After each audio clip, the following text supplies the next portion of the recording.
My title is Energy in Norway, Looking Northwards, but I might add in a global perspective. Both Norway and Canada are members of the small club of Western democratic energy exporters in the Northern Hemisphere. We are also both Arctic countries. Thus, we face many similar possibilities and challenges. Consequently, I think we have a lot to learn from each other. This morning, I would like to, 1, share my reflections on global energy realities with you, and number 2, discuss stages and challenges for Norway as an exporter of oil and gas with a special focus on the high north. Since I took office in March this spring, I have used a lot of time to educate the Norwegian public, the Norwegian opinion in energy realities. My message should not be controversial, although it has proven to be. The world will need more, it will need cleaner, and it will need more secure energy. We need more energy because more than 1.5 billion people live without access to electricity. 3 billion people live for less than $2.50 a day. And the global population will increase by 2 billion people by 2050. This last week, the world's population reached the number of 7 billion. Access to modern energy is necessary for the people of the world to get a better life and for their local communities to prosper. Therefore, the world's need for energy continues to grow, and the answer is to produce and consume fossil fuels in a more sustainable and effective manner, to find more gas as a substitute to oil and coal, substantially enhance efforts on energy efficiency, substantially enhance efforts to increase the use of renewable energy sources. And even within the International Energy Agency's scenario of a 2 degrees Celsius world, use of fossil energy will in 2035 be almost the same as in 2008. These next pictures are taken by my deputy minister. She took them last year when she stayed with a family in the rural parts of Ghana. During the first 2 days of the stay, they had no electricity. It did not affect their everyday life. Daily life was not built on availability of modern energy. The children on their heads carried home water from the source in the village. The food was bought on the market the same day, no need for refrigerator. The cooking was done at an open fire.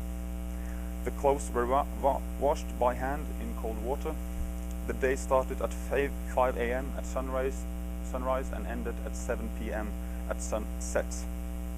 Access to affordable modern energy would have made a big difference. It would have improved the hygiene with access to clean and hot water. It would have improved health, air quality. 1.5 million people die every year because of polluting and bad quality because they use wood for cooking. And better possibilities for education. Longer day, access to light, and more time to study, not to carry water. I think this example shows how better access to modern, affordable energy is needed to improve quality of life for billions of people. Only a small portion of the world's people live the energy life as people do in Oslo, Norway, or in Ottawa, Canada. And we need to have these differences in mind when discussing global energy realities. We need cleaner energy to solve health problems from local pollution and to tackle global warming. Fossil fuels will be used for decades to come. We have the solutions to handle local pollution. We can do a lot by replacing coal with natural gas. But we need to develop technologies in addition, like carbon capture and storage. Without such technologies, it will be much more difficult to curb global warming to 2 degrees Celsius above pre-industrial level, as we all have agreed should be done. In Norway, we have stored CO2 captured from the well stream at the offshore Sleipner field for 15 years with good results. 1 million tons of CO2 is stored yearly far below the seabed. The same storage is done at the Arctic snow white field as well. At this field, the CO2 is separated out of the well stream onshore and thereafter transported back to the field through a dedicated pipeline 150 kilometers. We are also close to start up a test center of CO2 capture from the flue gas at our western coast, close to Bergen. The capture of CO2 from flue gas is much more demanding and costly than from a well stream of a gas field. Capture from flue gas is important when discussing CCS as a solution to climate change. At the test center, we will test different technologies. The facility has a significant capacity, 100,000 tons CO2 a year.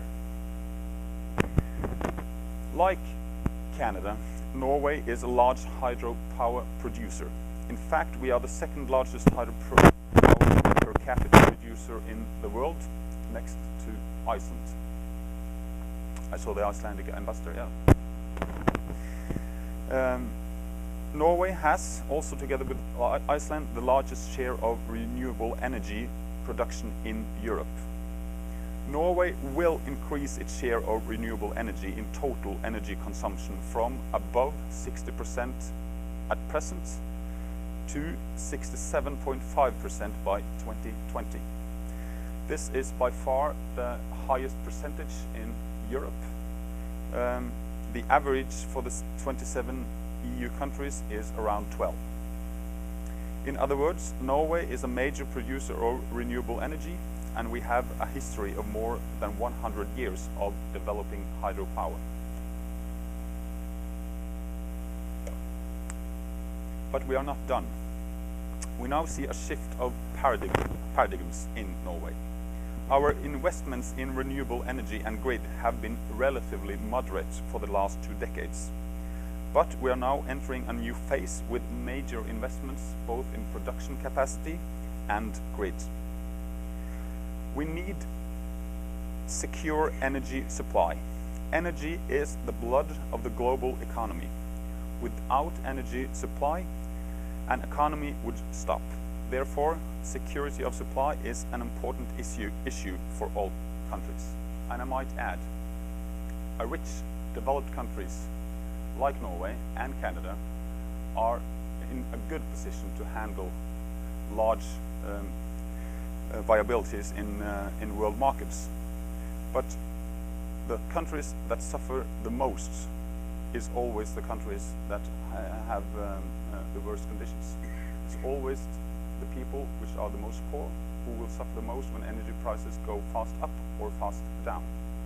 So stability and security is a vital interest for all of us. Different countries have different concerns when it comes to energy security. Importing countries are focused on availability and costs of future supply. Exporting countries are focused on security of future demand to pay for expensive new projects and infrastructure. I am a strong believer in open and transparent markets as a key element to increase energy security for both exporters and importers of energy. Price signals are the most efficient way to allocate resources. And we can now see the effect of the higher prices of oil and gas over the last decade. America's assumed need to import natural gas has vanished. The breakthrough of shale gas has changed the world of energy. One question now is, will the economic viability of oil sands and shale oil, together with more efficient use of oil products, do the same for oil? In Europe, the interdependence between gas consumers and producers have significantly contributed to the prosperity after World War II. Even during the Cold War, Russian gas supply were stable and reliable for consumers in Western Europe. However, the perception of insecurity when it comes to availability of gas is still living in capitals in Europe. Energy policy is important as well. If politicians say they will not accept use of certain fuels in the future, availability of the fuel is not independent of importing countries' energy policy. It takes long time from a decision to develop, for instance, a gas field, and infrastructure is taken and for production to start. In Norway, the typical period of time would be between 10 to 15 years. Clearly, open and transparent markets will affect countries' energy security in a positive manner. These challenges are interdependent. They need to be solved together. We need to solve the energy, the climate change, and the energy security challenge simultaneously. We need to take all these issues into consideration into our policy making. This analysis is relevant for Norway's strategy as a large exporter of oil and natural gas. My small country, with 5 million inhabitants, is the second largest gas exporter and the 7th largest oil exporter globally. In a world experiencing an acute need to curb global warming and to create welfare and reduce poverty, Norway will be a part of the solution to help produce more cleaner and secure energy for the world. That brings me over to the second part of my presentation. I will give an update on our oil and gas activities with a special focus on the High North. Norway was in a lucky situation in the 60s when the idea came that our continental shelf might hold significant oil and gas resources. The country was a stable democracy, law and order existed, we had an educated and competent civil service, a Protestant culture of equality existed. We also had a well-established regime for regulating other natural resources, as hydropower. I think these elements are very important for our success in managing these resources. It was also important that the key policy principles were already established before the activity started. That makes it much easier for the regulator. Equally important, the right to any subsea deposit of oil and gas is vested with the state. This is crucial when you want to manage the resources to the benefit of the people. To invite the international petroleum industry to take a lead in the first phase of our oil and gas activities was necessary and gave results. We had the resources under the seabed. The companies contributed with their skills and knowledge, both to discover fields and to develop and produce them. At the same time, they were obliged to help us build national experience. This provided results. Production and activity increased, state income increased, Norwegian oil companies as well as a supply and knowledge industry was created.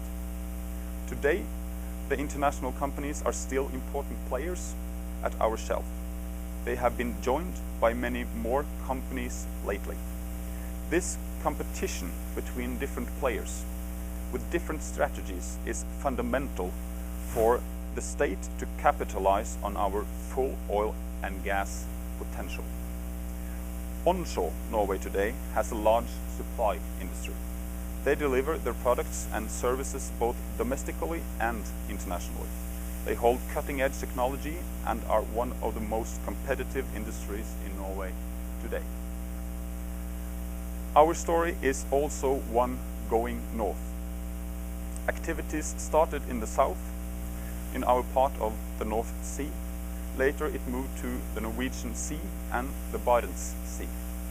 Today we have producing fields in all these three areas.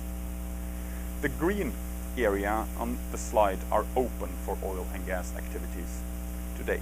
The red is not open. In the yellowish, we are going through processes and analysis these days to decide whether to open them up or not. I will come back to those processes later. Even if the North Sea still is dominant when it comes to production, the areas further north has a huge potential for future activities. All new areas are in north. Our story is also the one about a sustainable activity. Our petroleum policy focus on all the three elements related to having sustainable petroleum activities. One, you need economic activity. Without value creation, there will be no society. And two, you need to take care of the social dimension, also to keep the license to operate. And three, of course, you must take care of the concerns on the environment, including climate change. My opinion is that it is possible to have sustainable petroleum activities. Our experiences in the North Sea, the Norwegian Sea and the Barents Sea supports that it is possible in all these areas. How do we secure that this is possible? We use several tools. We have impact assessments, integrated management plans, thoughtful regulation in the exploration, the development and the production phase, take care of environmental concerns and also handle the coexistence with other users of the oceans, mainly the fisheries. We strive towards a fact and knowledge-based cost-benefit analysis in the decision-making process. I think this is very important to work towards, especially in a sector with large margins. The one paying for excessive costs are not the oil companies, but the citizens of Norway. The government put forward an updated strategy for the petroleum sector in a white paper before summer. I called the white paper an industry for the future. This slide is the key picture from the white paper, and hopefully it explains the title of the white paper for you all. It illustrates that high production from our shelf is possible. The talk of a sunset industry should be shelved. The figure illustrates that we have a resource base to exploit. During the past 40 years, we have extracted around 40% of the expected recoverable resources. 60% is still left. In addition comes parts of the previously disputed area to the west of the delimitation line in the Barents Sea and the areas around the island of Jan Mayen. On top of that, as an optimist, I see an upside potential also elsewhere. A steady activity level must be maintained in order to achieve the goal of long-term management and value creation from the petroleum resources. The strategy we put forward is a parallel and active commitment to increase the recovery rate in existing fields, and there is still a huge potential. What is still the largest oil field in Norway, Ekofisk, was also the first oil field in Norway. It was put into production in 1971. It was then thought to have the ability to produce for 40 years with an explosion rate of 17%. This summer, we gave permission to invest $12 billion in the same field for 40 new years of production and a discovery rate increasing from 17 to 51%. And still in 40 years, when this field has been in production for 8 years, half of the oil resources will be left. And this, I think, will be an object for the next 40 years, how to find technologies and ways to explore all these resources also.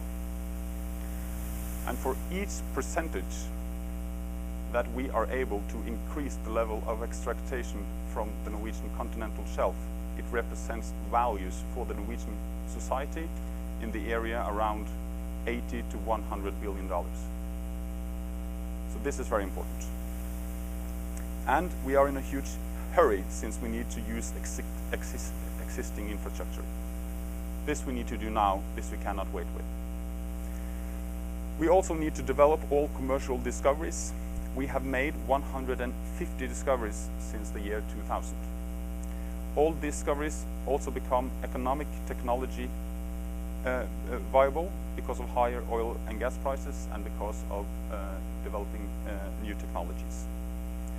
When it comes to new findings, we have had a fantastic year in 2011. We have the Aldous Avaldsnes, which was found in the mature part of the Northern Sea, actually in the part of the Northern Sea that we thought we knew the most. This was a part of the first license that we gave, and one big international oil company was in the early 70s only 3 meters from finding these resources. But they didn't, and they delivered it back. And this is probably the 3 most expensive meters in world history. The thought, what we now think the size of it is around 2.5 billion barrels. And it's among the top 3 globally in 2011. And it might be among the top 5 ever made in Norway. It also shows that geology is exciting, that new results can turn up with new models, and that nature is full of surprises. We have also made the Scrutiny find in the Borten Sea. This is a breakthrough in this area. It opens up a new oil province. And current estimates from the operator is in the area around 250 million barrels. And we hope to find more around Scrutiny. And we have made a substantial gas discovery with Norway, also in the Barents Sea. But we also need to open up new areas. We have not opened up new areas for oil and gas activities since 1994. Additional acreage is important for long-term activity and production. Most of the interesting not opened areas, the red areas in the slide, are in the high north. We have thorough processes before opening. We have impact assessments, resource estimation, and before opening up, a decision by the Storting, our parliament. We have now ongoing processes for opening up the areas around Jan Mayen. We have opening processes for the new areas in the southern part of the Barents Sea, close to the Russian border. And we are collecting knowledge in the northeastern Norwegian Sea. The timeline for finishing these processes is in 2013 for the Barents and the Norwegian Sea, Jan Mayen thereafter. The High North is one of the main focal points of the present government. Our aim is to work diligently to safeguard a sustainable development in our northernmost regions. This implies expanding economic activities to continuously develop society, employment, growth and welfare in due consideration of environmental concerns.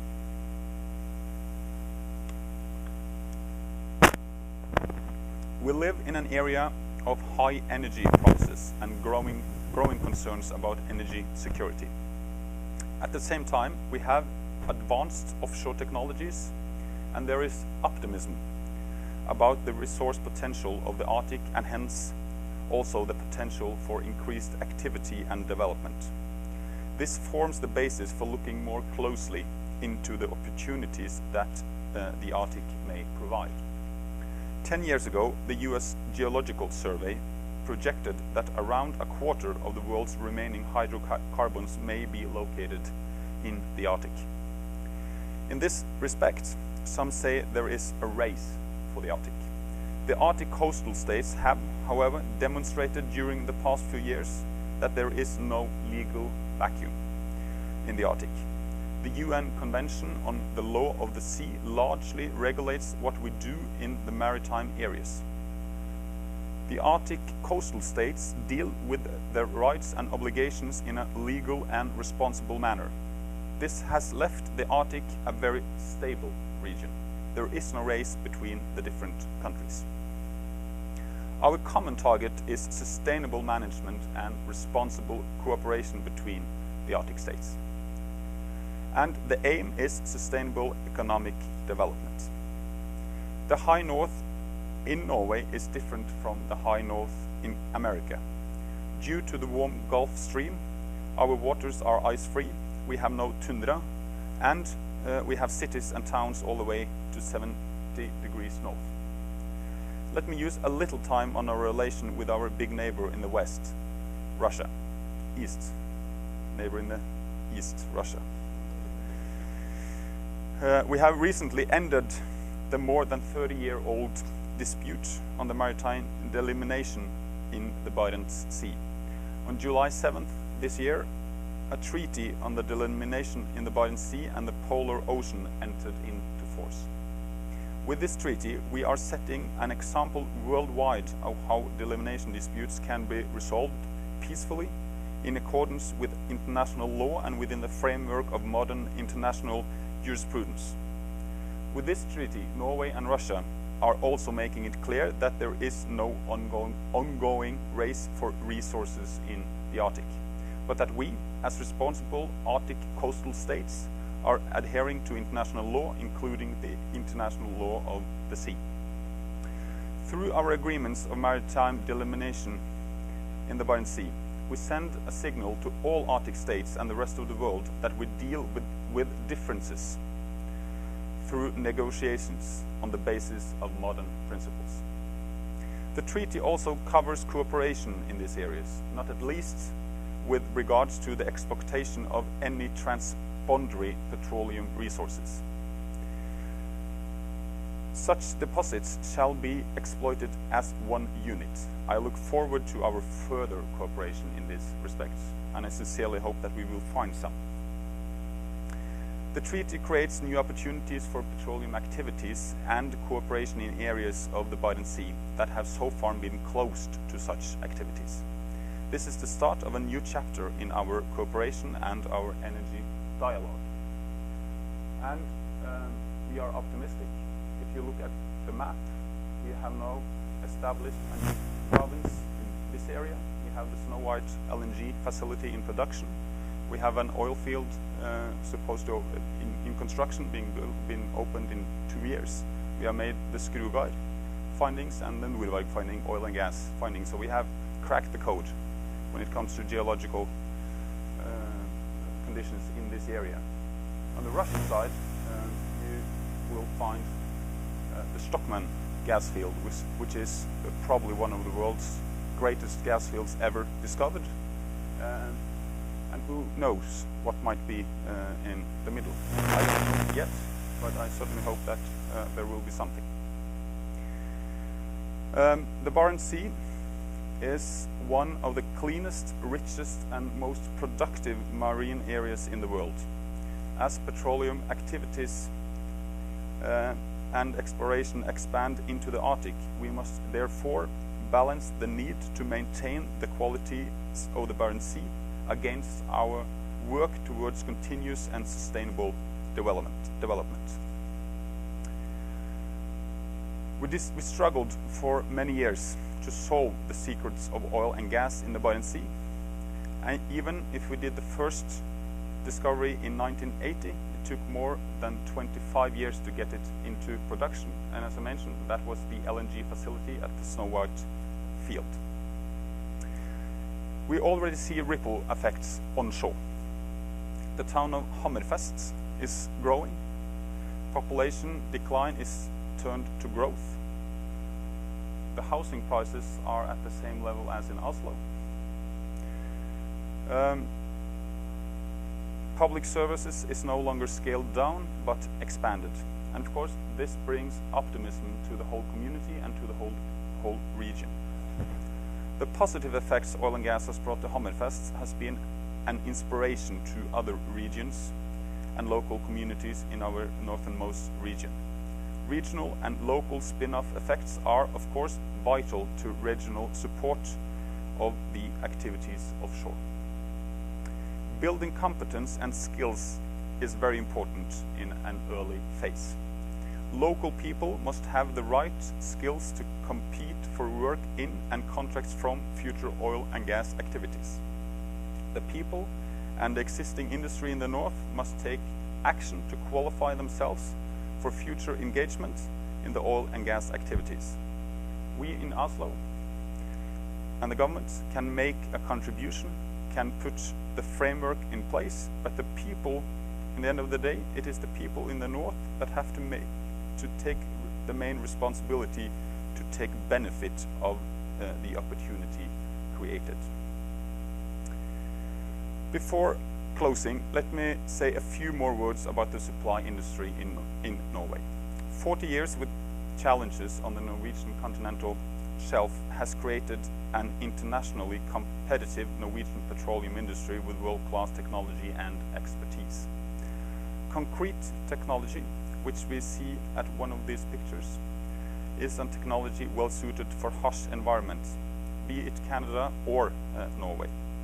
In recent years, concrete platforms has also been built by the Norwegian company Kværner